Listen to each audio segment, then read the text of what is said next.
MLB.tv included on your favorite supported device. Dominate the way you watch. Order MLB Extra Innings on DirecTV.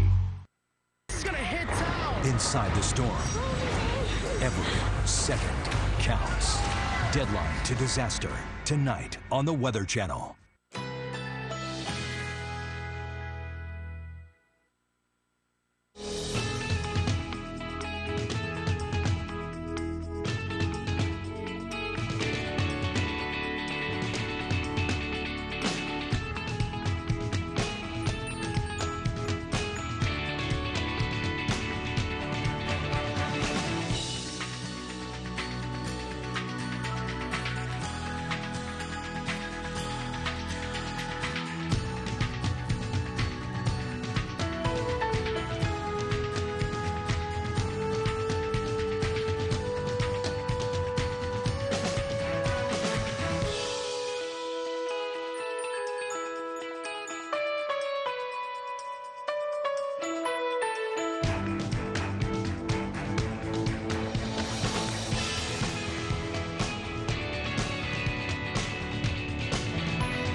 Fence anyway.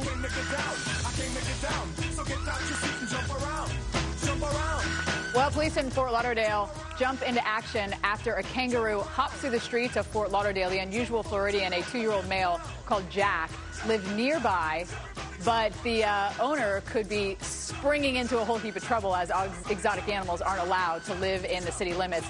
The officers say Jack was very friendly. Look how I'm very impressed with how they wrangled this thing here. But got right in the police car after, no problems, though the Florida's Fish and Wildlife Conservation Commission is taking care of Jack until a permanent home can be found. And when I first saw this, I mean, I had a lot of thoughts. But some of my thoughts took me to Captain Kangaroo, and I thought, how did Captain Kangaroo get his name? Does anyone know how Captain Kangaroo got his name? I did a quick Google, and per the internet, now this could be wrong, but per all the Googling, and there were several sites that reported this, is because of his big pockets in his jacket is how he apparently got that name. Bob Keesham, there you go. Kind of makes, yeah, Bob Keesham. Yeah. Makes sense. You know, because they have the pouch and the pockets. Sure. You're looking at me like, what are you talking about? I don't think I've ever seen Captain Kangaroo. I was assuming it was a kangaroo. Oh, no, it's a guy who did a kid's show, like, you know, back, what was it, the 50s, Reynolds? You would know, that's your... And he would get into arguments with Mr. Moose, and Mr. Moose would say something, and a bunch of ping pong balls would fall from the ceiling. We'll show you, Felicia. We'll show you. Okay, stuff. I'll have to Google it later. Yeah. There you go. Well, you know what I can tell you about, and that is the weather and traveling in Virginia right now, in West Virginia.